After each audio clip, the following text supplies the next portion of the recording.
इस बात को ये ढंग से इसको इस्टेब्लिश कर चुका है कि निगेटिव थिंकिंग निश्चित तौर पे लाइफ को गिरावट की ओर ले जाता है। इसलिए आदमी को बराबर किसी भी वो कोई भी पहलू हो, कोई भी एस्पेक्ट हो, उसके पॉजिटिव पहलू को ही ध्यान में रखना चाहिए।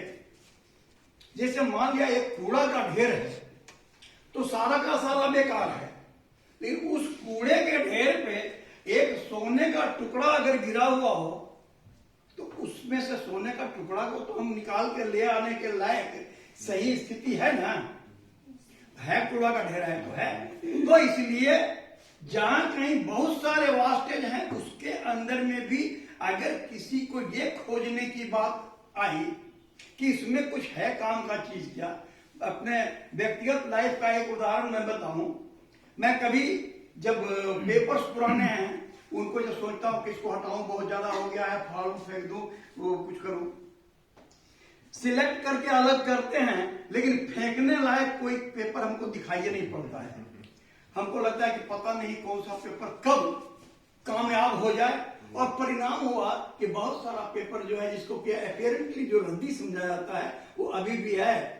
और इत्तेफाक है कि कभी ऐसा भी हुआ है कि उसी रद्दी में से एक तो उदाहरण स्पष्ट है कि एक लड़का अपने कॉलेज का, वो श्रीगंगानगर का, उसकी जिंदगी बन गई। वो पुराना जो रजिस्ट्रेशन का सर्टिफिकेट था जिसको कि लोग फेंक चुके थे, हम भी उसको यूं ही ला करके कर दिए थे, और उसी में से उसको निकाल करके यूनिवर्सिटी में दे करके और उसी पर उसका रिजल्ट निकल गया। तो मेरे कहने का ये जस्ट एग्जाम्पल कि किसी भी चीज में पॉजिटिविटी ढूंढने का जो मैंने आपका अपना जो नजरिया है ये एक सही नजरिया है, उस ढंग से सोचना चाहिए। तो यहां इस संदर्भ में अब ये क्यों उपयुक्त है जो हम कहे, हमारा अपना जो देश है ये बहुत विविधताओं का देश है, और यहाँ के लोग जो हैं हिंदुस्तान के बड़े मनमौजी, बड़े मौजी किस्म के, बहुत ही शौकीन किस्म के लोग रहे हैं। खाओ पियो मस्त रहो, ये जो है हिंदुस्तान की एक बेसिक इंस्पायरेशन है। हिंदुस्तान के लोग काम करते करते मर जाओ, काम करते करते मर जाओ, ये भावना भी है, लेकिन इस भावना को प्रश्रय नहीं देता है। यहाँ के लोग जो हैं वो मौज मने वो मस्त मौला टाइप के आदमी हैं, और उसी का परिणाम हुआ, चूंकि अपना देश जो है एक कृषि प्रधान देश है, और कृषि प्रधान देश होने के चलते अब हुआ क्या कि प्रत्येक बार हर मौके को सेलिब्रेट करने की आदमी को आदत पड़ गई। अब ये 14 तारीख आएगा संक्रांति, ये 14 तारीख को पहला बार चूड़ा जो है धान का आवेगा घर में। अब उस चूड़ा को यूं ही हम नहीं खाते हैं, हम उसको सेलिब्रेट करते हैं कि नया अन्न आया है घर में, भगवान को चढ़ाओ और एक उत्सव मनाओ। ये होली आएगा, नया गेहूं आया है, पुआ बनना एक महत्वपूर्ण चीज होली में है, बहुत स्वादिष्ट है, ऐसी बात नहीं है। वो इसलिए महत्वपूर्ण है कि उस नए गेहूं से पुआ को बनना है, उस नए गेहूं को हम सेलिब्रेट कर रहे हैं। तो हमारे देश में प्रत्येक एक भी ऐसा मौका हम लोग नहीं छोड़ते हैं जिसमें से कि हम खुशी निकाल सकें। हर मौके को बजाते हैं, हर का इस्तेमाल करते हैं, उपयोग करते हैं। और इसी के सिलसिले में अब मान लिया कि ये 9 वर्ष ईसाई क्रिश्चियन कैलेंडर के अनुसार था, अरे किसी के अनुसार था, एक खुशी का माहौल तो लेके आया था ना। हम लोगों ने इसको अडॉप्ट कर लिया कि चलो यही बहाने हम खुशी मनाएंगे, अंग्रेज का नया साल, चलो खुशी मनाओ। क्या फर्क पड़ता है? क्या फर्क पड़ता है? अंग्रेज का नया साल है, खुशी मनाओ। अब तुम ये जो मैंने दिनकर जी की बात जो कही, उस चीज को लोगों ने कोट किया जरूर, लेकिन माफ करना, इस चीज को अगर जो ढंग से देखोगे तो समझ में बात आएगी कि उनकी वो कविता लिखने के पीछे जो इंस्पायरेशन था वो उस समय की परिस्थिति थी। जिस वक्त उन्होंने वो कविता लिखी उस वक्त हिंदुस्तान गुलाम था, और एक जो है गुलाम की मानसिकता के ऊपर एक जो उसके ऊपर उपनिवेशवाद जो था उसका ये चोट बोल रहा था कि ये उस व्यक्ति का खुशी का मौका है जो कि हमको गुलाम बनाए हुए है। आज के दिन हम उसके गुलाम नहीं हैं। आज के दिन वो हमको बराबर का सम्मान दे रहा है, चाहे परिस्थिति जैसे बदल गई हो। तो भाई, सबसे पहला हार्ट का ऑपरेशन एक अमेरिकन ने किया। आज हार्ट का ऑपरेशन हम नहीं करते हैं कि अमेरिकन किया है हम ना करेंगे, हम उसका फायदा नहीं उठावेंगे, हम अमेरिका जाकर के इलाज करा करके जिंदा नहीं होवेंगे, नहीं करते हैं।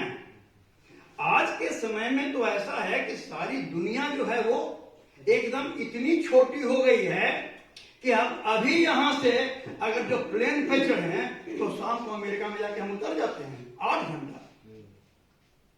तो कहने का मतलब यह है कि इस तरह के कोई भी मौके को इस ढंग से देखो। अगर उस ढंग से देखते हो अंग्रेजों का है हम क्यों मनाएंगे, तो तुम्हारे मन में गुस्सा आएगा, याद पड़ेगा वो अंग्रेज का जमाना, वो जालियांवाला बाग याद आएगा।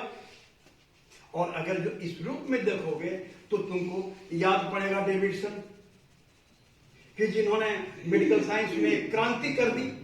और वही डेविडसन को तुम पढ़ रहे हो और पढ़ करके और डॉक्टर बन रहे हो और मेडिकल की समझ तुम्हारी आ रही है। तो हम किस रूप में इसको लेते हैं इस पे डिपेंड करता है। और इसको कहा ना कि सोच अपनी बनाओ। अभी वो ब्रजेश हमसे आग्रह किया कि कुछ प्रैक्टिकल लाइफ के कुछ बात जो है टिप्स के रूप में आप हमको बताइए। निश्चित तौर पर प्रैक्टिकल लाइफ के टिप्स जो होते हैं, मेडिकल साइंस में तो एवरीथिंग इज प्रैक्टिकल, या हर चीज 2 जोड़ 2 बराबर 4 है, उसमें कहीं कोई कंफ्यूजन नहीं है। जैसे इसी बात को अगर हम रोज रोज एक नया 2-4 दिन 5 दिन 10 दिन पर एक हम उत्सव मना लेते हैं, तो वो सब मिला करके है।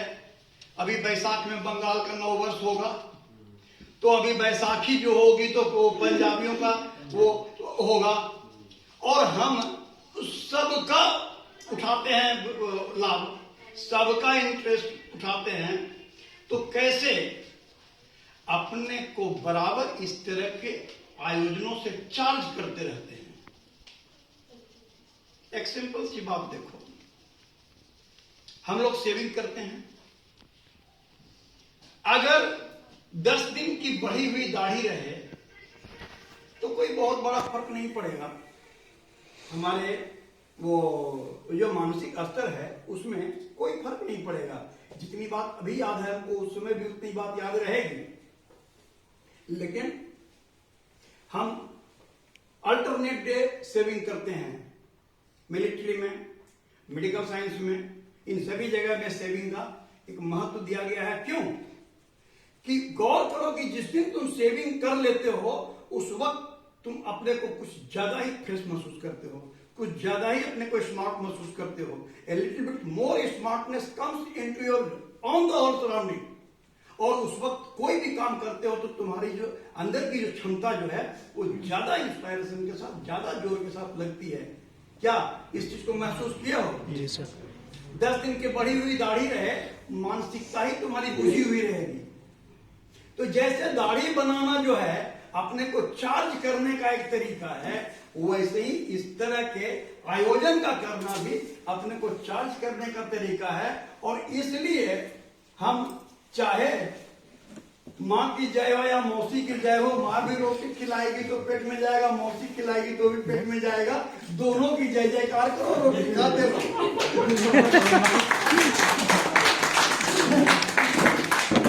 तो इस हिसाब से यानी मुख्य जो उद्देश्य जो है इसके पीछे कि तुम अपने को कितना ज्यादा स्मार्ट, कितना ज्यादा चार्ज रख सकते हो। तो स्मार्ट काहे के लिए रखोगे? निश्चित तौर पे तुम्हारे अंदर स्मार्टनेस जो आएगा वो तुम्हारी जो कार्य कुशलता है उसको बढ़ाएगा। तुम सो करके उठो आएगा भाई ऐसे ही आंख मालते हुए चले आओ, यहाँ रजिस्टर लेकर के बैठ जाओ, तो वो 1355 को 8355 लिख दोगे, 1448 को 4848 लिख दोगे, नाम नहीं लेंगे लोग, अपने समझ लेंगे। तो और वही जब तुम फ्रेश रहोगे, तो इसका उदाहरण कभी कभी देखा होगा तुम, अरे अब दूसरे का तो नहीं कर सकते हैं, अपने बारे में कर सकते हैं कि कभी पूरे टेबल पर 25 गो रजिस्टर लेकर तुम्ही लोगों को लेकर के बैठ जाते हैं और प्रत्येक में इसमें वो लिखो, उसमें वो लिखो, उसमें वो लिखो, उसमें वो लिखो, करते हैं ना, बताते हैं ना। और सारे को जितना काम 10 आदमी मिलकर कर सकता है उतना काम अकेले कर देते हैं। अगर वो मुड़झल्ला होकर के बैठे तो होगा नहीं। इसलिए अपने को बराबर टू द लेवल मेंटेन रखने के लिए स्मार्टनेस जरूरी है। और स्मार्टनेस को लाने का अलग अलग तरीका है, जिसमें उसी का एक तरीका मैंने सेविंग करना, स्नान, मैंने शौच जिसको कहते हैं, शौच क्रिया को पूरा करना, और दूसरा ये है शौक को पूरा करना, इंटरेस्ट को। एक बहुत बड़े मैंने इनका कहना है कि अपने टेबल पे वो चुटकुला की किताब रखा करते थे कि जब काम करते करते करते करते दिमाग एकदम बोझिल हो जाए तो 2-4 चुटकुला पढ़ करके हंस लेते थे और उसका फिर से काम करने लग जाते थे। ये क्या हुआ? It is suddenly it is just recharging. तो ये सारा कुछ करने का जो हमने जो 2 फैकल्टी को खास करके जो कोट किया, एक मिलिट्री और एक मेडिकल साइंस, वास्तव में इस 2 क्षेत्र में स्मार्टनेस की बहुत ज्यादा जरूरत है। क्या है कि यहां पे जस्ट तुम्हारा है ना बड़ा failure once failure for ever, ये बात मिलिट्री में भी है और तुम में भी है। एक दुश्मन पार कर रहा है, तुम्हारे सोचते ना सोचते अगर वो 1 मीटर आगे बढ़ गया तो छुप गया, तुम नहीं मार पाए, ये फेलियर हो गया। एक रोग को तुम देख रहे हो रोगी को, और सोचते सोचते एक सिम्टम नहीं तुम उस समय कर पाए, परिणाम हुआ कि दवा तुम नहीं चुन पाए। अब वो जो है इतना दूर चला जाएगा कि फिर दोबारा वो नहीं पकड़ाएगा। डॉक्टर की गलती जो है ना, उसका फिर कोई परिमार्जन नहीं है। तुम एक बार गलत कर दिए तो सब दिन के लिए गलत हो गया। इसलिए डॉक्टर और मिलिट्री, इन दोनों के लिए ये स्मार्टनेस, ये फुर्तीलापन, ये जो है ये जो कहते हैं प्रत्युत्पन्नमतित्व, ये चीज बहुत जरूरी है। और इसके लिए बहुत ही एक आसान तरीका है इनको मेंटेन करने का। ये सारी बातें तो मैं समझता हूं कि इसी एक क्ल्यू को जिंदगी भर के लिए अपने मन में रख लो कि always you try to keep yourself smart. The only notion of the day that if you want to establish yourself as a doctor in the society, you must try to keep yourself to the level managed, maintained। जिस वक्त कभी जब वो समय आता है युद्ध का, उस समय जो सीमा पे जो सिपाही हमारे रहते हैं, वो लोग फुल यूनिफॉर्म में सोते हैं कि जहां कहीं व्हिसिल बजा और सीधे खड़ा, इस रूप में उनको 2 सेकेंड नहीं लगना चाहिए पोजीशन लेने में। डॉक्टर के साथ भी वही बात है कि आपको एकदम इसी रूप में है कि बस पकड़ा गया तो पकड़ा गया, नहीं तो नहीं पकड़ाएगा। तो जिंदगी को इस रूप में बनाओ कि हर वक्त अपने को अलर्ट रखो। जितना ही ज्यादा अलर्ट रहोगे, जितना ही ज्यादा क्यूरियस रहोगे, जितना ही ज्यादा तुमको कुछ जानने की पिपासा तुम्हारे अंदर रहेगी, उतना ही बढ़िया डॉक्टर अपने को तुम साबित कर सकोगे। बस इन्हीं शब्दों के साथ मेरा आशीर्वाद सफल होकर के दिखाओ और हम खुश होकर के देखें यहाँ हमारे विद्यार्थी जो हैं सफलता के चरम सीमा पे हैं। Thank you.